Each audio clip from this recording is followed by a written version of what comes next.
کہ رسول اللہ صلی اللہ علیہ وسلم نے فرمایا ایک مسلمان کی ہر چیز دوسرے مسلمان پر حرام ہے، اس کا خون اور اس کا مال اور اس کی عزت و آبرو۔ ایک اور جگہ پر آتا ہے کہ نبی صلی اللہ علیہ وسلم نے منا میں صحابہ سے مخاطب ہو کے فرمایا تم جانتے ہو یہ کون سا دن ہے؟ انہوں نے کہا اللہ اور اس کا رسول بہتر جانتے ہیں۔ کیا انہیں نہیں پتا تھا؟ لیکن صحابہ احترام میں ایسا کہہ رہے ہیں، تو آپ نے فرمایا یقیناً یہ حرمت والا دن ہے۔ پھر آپ صلی اللہ علیہ وسلم نے پوچھا کیا تم جانتے ہو یہ کون سا مہینہ ہے؟ انہوں نے کہا اللہ اور اس کا رسول بہتر جانتے ہیں۔ تو آپ نے فرمایا یہ حرمت والا مہینہ ہے۔ پھر آپ نے پوچھا تم جانتے ہو یہ کون سا شہر ہے؟ انہوں نے کہا اللہ اور اس کا رسول بہتر جانتے ہیں۔ تو آپ نے فرمایا یہ حرمت والا شہر ہے۔ پھر فرمایا بے شک اللہ نے تمہارے خون، تمہارے مال، تمہاری عزتیں آپس میں تمہارے لیے اسی طرح حرام کی ہیں جس طرح تمہارے اس دن، تمہارے اس مہینے اور تمہارے اس شہر کی حرمت ہے۔ تم اس دن کو محترم سمجھتے ہو، اس مہینے کو محترم سمجھتے ہو، اس جگہ کو محترم سمجھتے ہو، لیکن یاد رکھو مومن کا احترام اس سے بڑھ کے ہے۔ ان احادیث کی روشنی میں اور آپ اپنے دلوں کا جائزہ لیں، کیا واقعی ہم احترام کے اس معیار پر پورے اترتے؟ سوچئے، غور کیجئے، اپنے والدین کے احترام کو دیکھیے، اپنے خاندان کے بزرگوں کو دیکھیے، اپنے سے بڑے افراد کو دیکھیے عمر میں، اپنے ساتھیوں کو، اپنے خدمتگاروں کو، ان کا کتنا احترام ہے، کیونکہ انسان تو وہ بھی ہیں۔ کچھ معلوم نہیں قیامت کے دن ان کا درجہ کہیں بلند ہو اور آپ وہ نیچے بیٹھے ہوں۔ کیا واقعی دین کی یہ روح ہمارے اندر ہے؟ ہم مسلمان کہلانے کے لائق ہیں؟ حق رکھتے ہیں؟ دلوں کا جائزہ لیجئے۔ آج اسلامی معاشرے سے کیا اٹھ چکا ہے جس کی وجہ سے ساری خرابیاں پیدا ہو رہی، ساری بے چینیاں اور بے اطمینانیاں، اس کی بنیادی وجہ یہی ہے۔ صرف آج سے اگر آپ یہ عہد کر لیں کہ کوئی بڑا ہو یا چھوٹا مجھے اس کے ساتھ عزت اور احترام سے بات کرنی ہے، تو آپ دیکھیے کہ پوری فضا ہی تبدیل ہو جائے گی۔ اور کیوں کرنا ہے؟ کیا کسی سے انعام کی خاطر؟ کسی سے کچھ حاصل کرنے کے لیے؟ نہیں۔ کیوں کریں گے ہم احترام کسی کا؟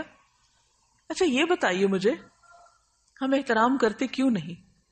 احترام کیوں نہیں کرتے؟ اس کی کیا وجہ ہوتی؟ اس کے پیچھے کیا نفسیات ہوتی؟ تکبر، ایروگنس۔ ہم سمجھتے ہیں ہم اگر کسی کا احترام کریں گے، کسی کے ساتھ ہم عزت سے پیش آئیں گے تو ہم چھوٹے ہو جائیں گے، پھر دوسرے ہمارے سر پہ چڑھ جائیں گے۔ حالانکہ بہت سے اختلافات ہم احترام کی حد کے اندر رہتے ہوئے بھی حل کر سکتے ہیں۔ ضروری تو نہیں کہ کسی بھی کام کو بدتمیزی اور بد اخلاقی سے ہی کیا جائے۔ ہم امن سے، احترام سے، سکون سے، خوشی سے بہت سے معاملات کو حل کر سکتے ہیں، لیکن ہم ایسا کیوں نہیں کرتے؟ کیونکہ وہ اندر کی اصلاح نہیں ہوئی۔ بعض اوقات ہم یہ بھی کرتے ہیں کہ اگر کوئی میری عزت کرے گا تو میں اس کی عزت کروں گی، کنڈیشنل شرط رکھ دیتے ہیں، چونکہ اس نے نہیں کی لہٰذا مجھ پر بھی فرض عائد نہیں ہوتا۔ اور ایگو، برا گمان، جب ہمارے دل میں کسی کا احترام نہیں ہوتا نا تو رویے میں آتا ہی نہیں۔ جن کے دلوں میں احترام ہوتا ہے کیا وہ نگاہوں سے بھی نہیں چھلک رہا ہوتا؟ وہ چہروں سے جھلک رہا ہوتا ہے، وہ رویوں سے پتہ چل رہا ہوتا ہے، وہ چال ڈھال سے پتہ چل جاتا ہے۔ اس کے لیے کسی خول چڑھانے کی ضرورت ہی نہیں ہوتی۔ تو اصل چیز کیا ہے کہ اس بات کو اللہ کا حکم سمجھ کر اپنے اندر لانے کی کوشش کریں۔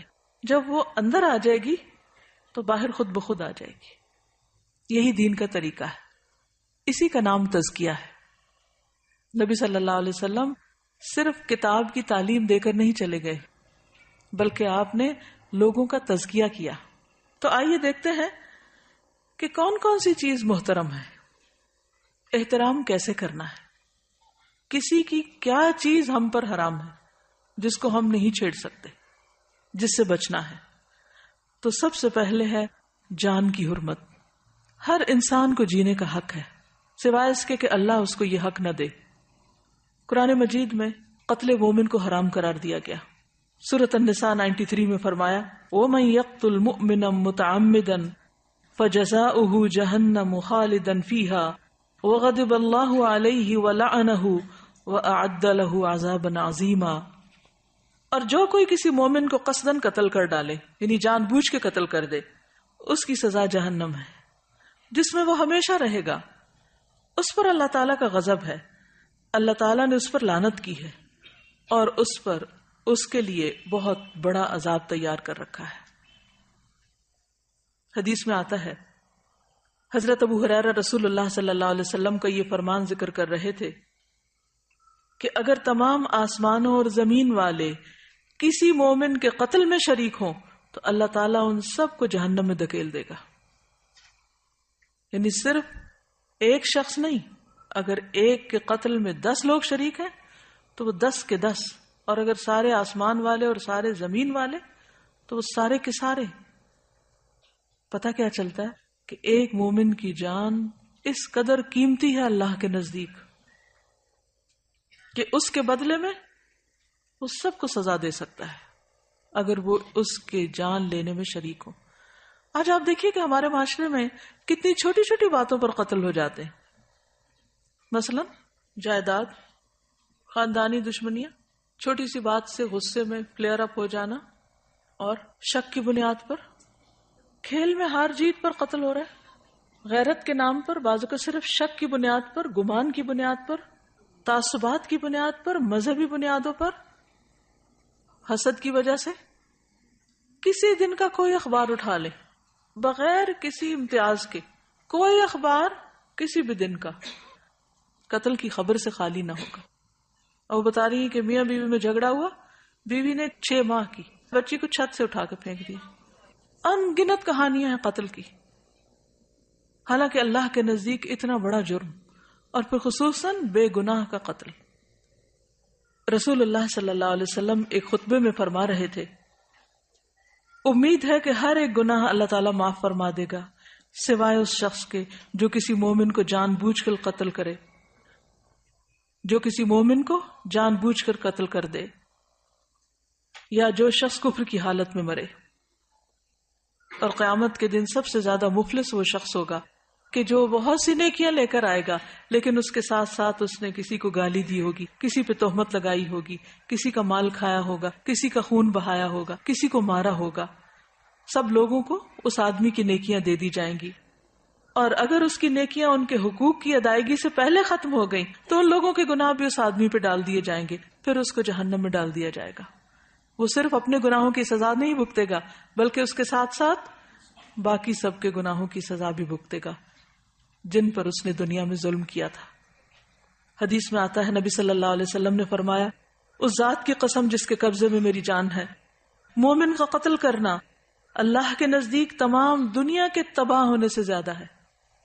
سوچئے اس بات کو، یعنی تمام دنیا کا زوال، تمام دنیا کا ختم ہو جانا.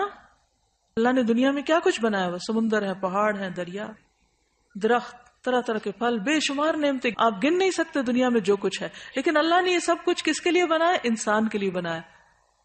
اور اگر انسان کو کوئی ختم کر دے تو باقی چیزوں کی کیا ویلیو ہے؟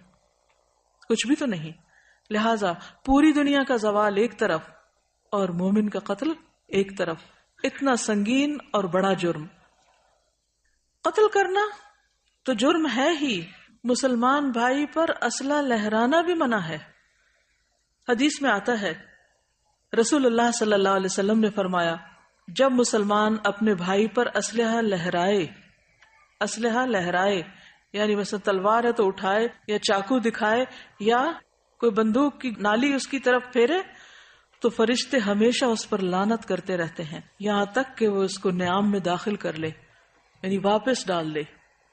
یعنی کسی کی طرف اسلحے کے ساتھ پوائنٹ آؤٹ کرنا جو ہے وہ بھی منع ہے.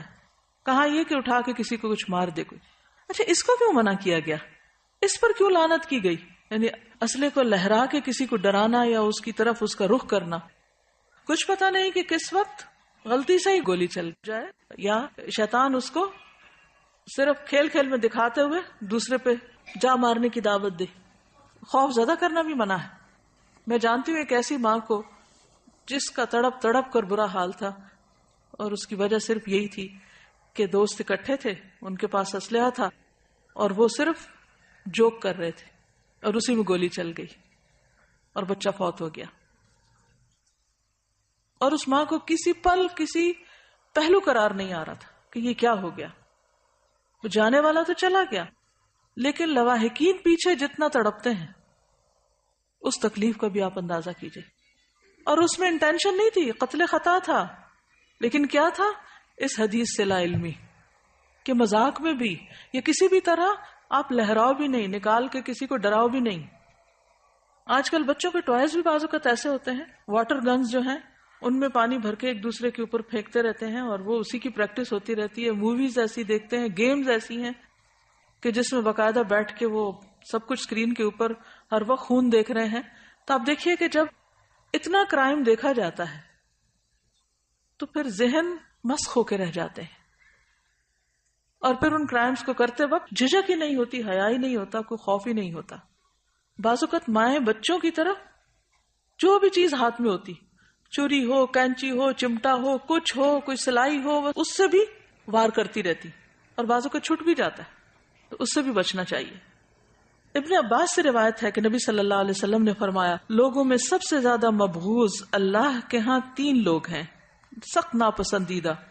نمبر 1 حرم میں ظلم کرنے والا، نمبر 2 اسلام میں جاہلیت کا طریقہ تلاش کرنے والا، اور نمبر 3 کسی شخص کا خون ناحق طلب کرنے والا، یعنی کسی شخص کے پیچھے پڑنے والا کہ وہ ملے تو اس کو مار ڈالے.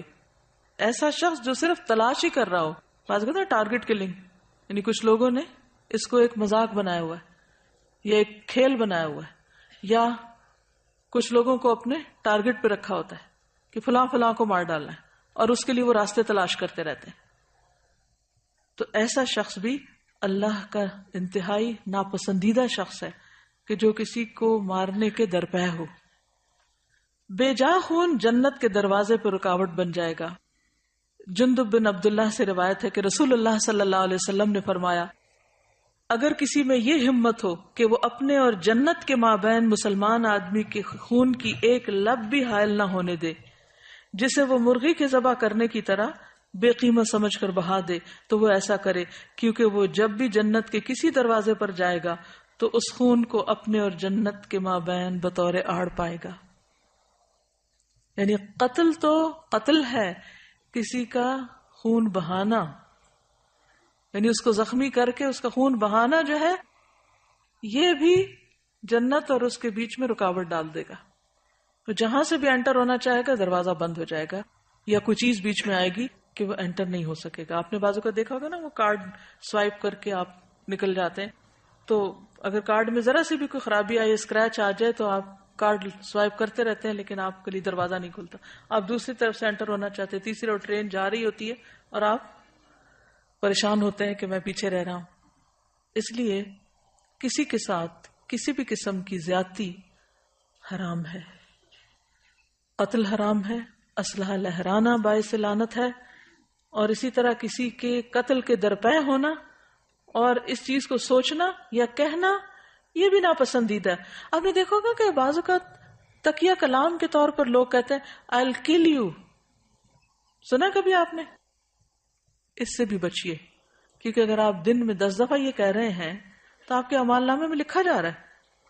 اور بعض لفظ ہم جب بار بار بولتے ہیں تو کیا ہوتا ہے، لاشعور میں چلے جاتے ہیں، اور پھر بعض اوقات انسان اچانک ایسی کوئی غلطی کر بیٹھتا ہے کہ جس کا وہ سوچتا نہیں ہے، اس نے سوچا نہیں ہوتا، لیکن اسے وہ بھول چکا ہوتا ہے کہہ کے کہ میں یہ کہتا رہا ہوں. اب جتنی بار بھی اس نے ایسا کہا وہ سب اس کا